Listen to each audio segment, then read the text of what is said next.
Hello, welcome to McBoss Capital channel. My name is Michael Chu.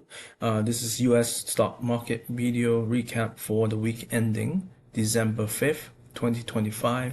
We just had 1 week of December so far.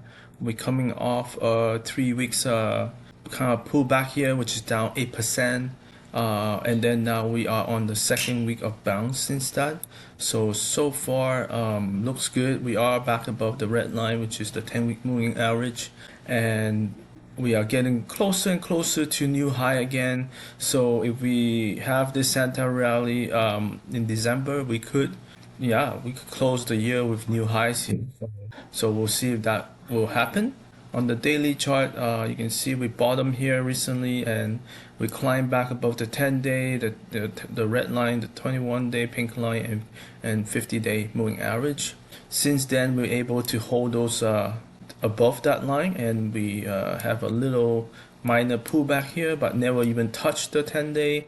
So that's really strong, and so far it's been trading really tight, and we also make again another new recent high on Friday. So these are all looking very good. Here you see S&P chart very similar, about 3 weeks down, and then we have that 2-week bounce. Daily chart also look very similar. This is probably closer to new high right here.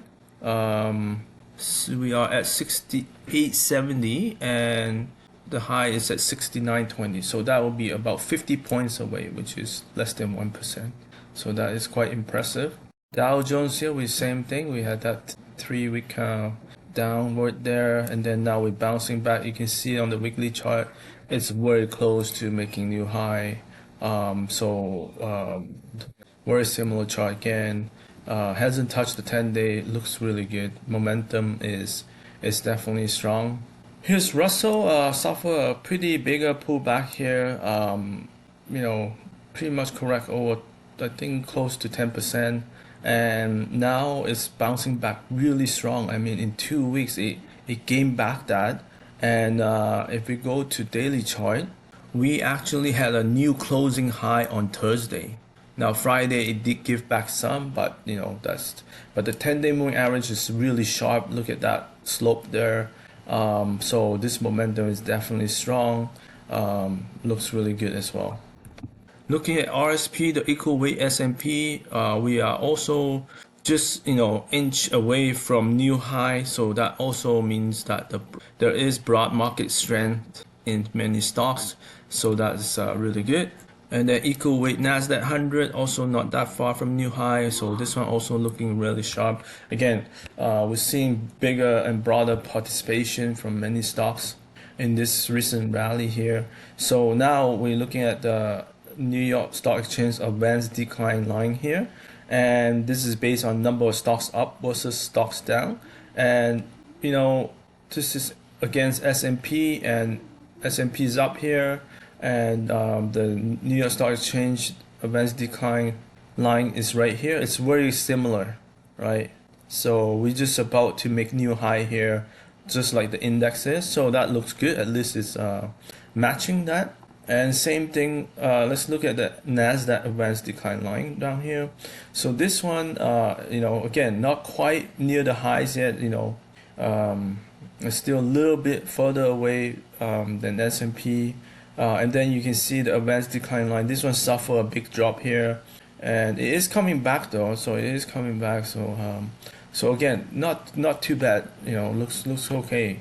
Let's take a look at the innovated IBD 50 ETF here. So this represents the 50 growth stocks from IBD, and huge drawback here. And the bounce, unfortunately, is not as strong as the major index. We actually have a down week here, -1%, rather than being an up week. So, and you can see we kind of stall here, right? We stall here. It couldn't come out there this week, unlike the indexes kind of move back above all their short-term moving averages. So that's a negative sign. So something to pay attention to. With that being said, again, at least from my growth stocks that I follow, which is about 400 stocks, which I will showcase in the next video. there's still high percentage of stocks that are in uptrend. So definitely this ETF does not show or reflect that strength there. So something to follow later if you have time. And I'm not sure like how many of these 50 stocks are still focus on AI and some of the tech stocks because that's the area that has been hit the hardest, right? In the recent pullback. So that is has to be kind of considered as well. Going into next week, we have a huge inflation report. Let me see. That already came out. It was like about 2.8% headline PCE, right, year over year, which matched the expectations, I think. And so on Wednesday, we're gonna have the federal FOMC meeting here, which expect a rate cut at 25 basis points. The last time I think it was showing around 85 to between 85 and 90% probability of cutting 0.25. But more importantly, I think the dot plot for future path that will definitely be more important how they think of going into next year, right?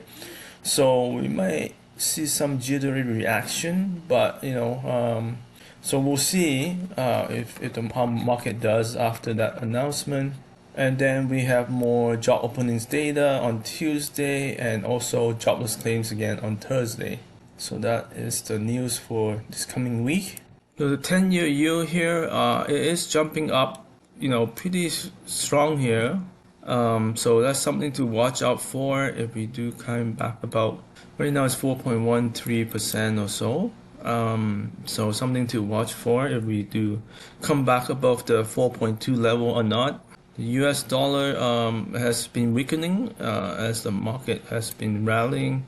So kind of coincide with that. Surprisingly, the oil price been moving up even as US dollar going down. So that is quite interesting. We are near the moving average here. So if we do pass this, that is going to be interesting. Yeah. Gold was trying to move early Friday, but as you see, been trading in a tight range. It fell back down by end of day, so it just doesn't have the power to kind of move at this moment. So that's also interesting.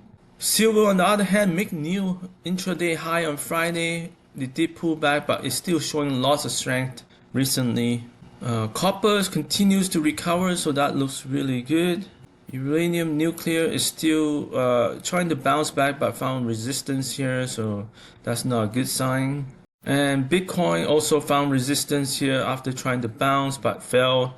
Now it's back below 10 days. So now it did make higher lows here so far, so maybe it's stuck in this kind of pendant formation here until it can sort out which way it will go.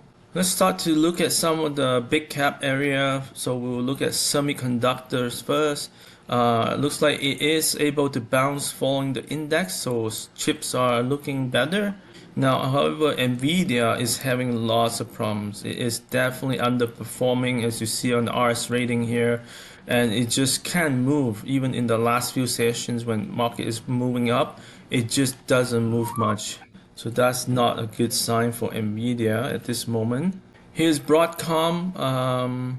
It's also kind of weak, but it did bounce on Friday. So yeah, it's just not as strong as other chip stocks, I guess. There's lots of younger chip guys, or at least smaller, that are running.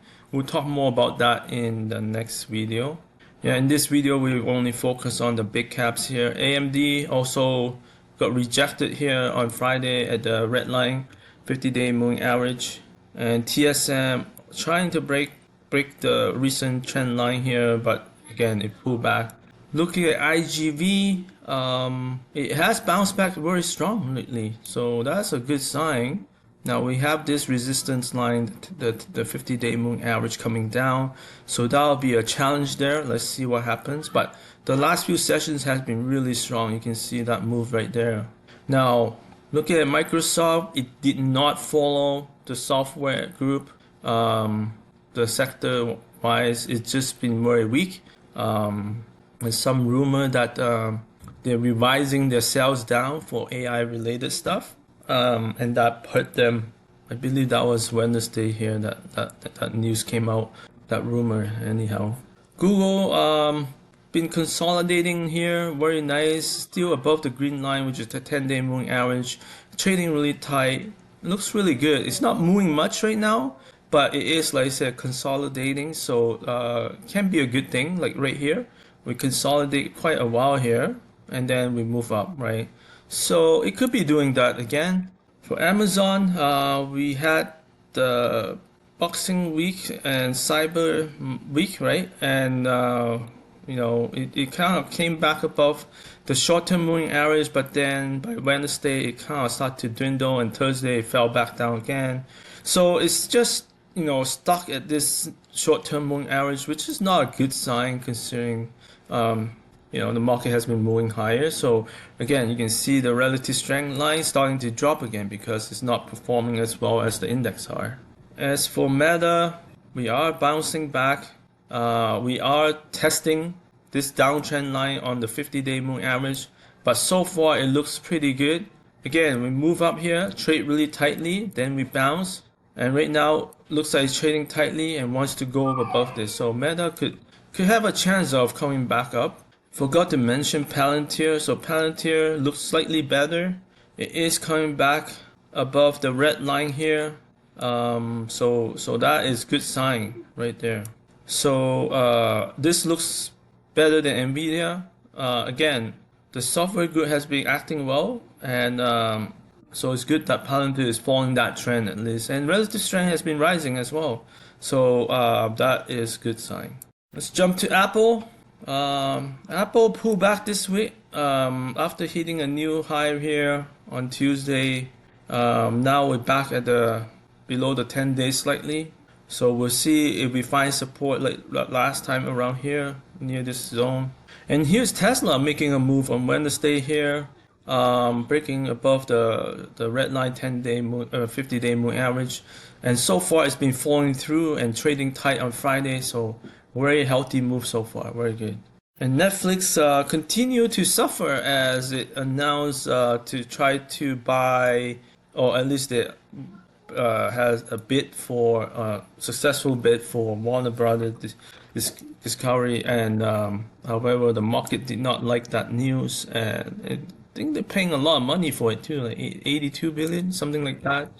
So market did not like that news and it tumbled. But of course, this will improve their assets in terms of content, and maybe the future will look brighter. But at least the short-term investors are not liking the amount of money they're going to be spending on this, I guess. And so yeah, I hope you guys enjoy this video. Our market is looking very healthy right now. We are setting up for a nice Santa rally with roughly 2.5 weeks of trading sessions left, and we could end the year very strong. And the next video I'll be talking about the growth stocks list, and here's the spoiler alerts. Still over 60% of them are in uptrend, so very broad market strength. A lot of the names are not your typical AI stocks and stuff like that. So and so we'll look at that list, and thank you for watching. Please like and subscribe.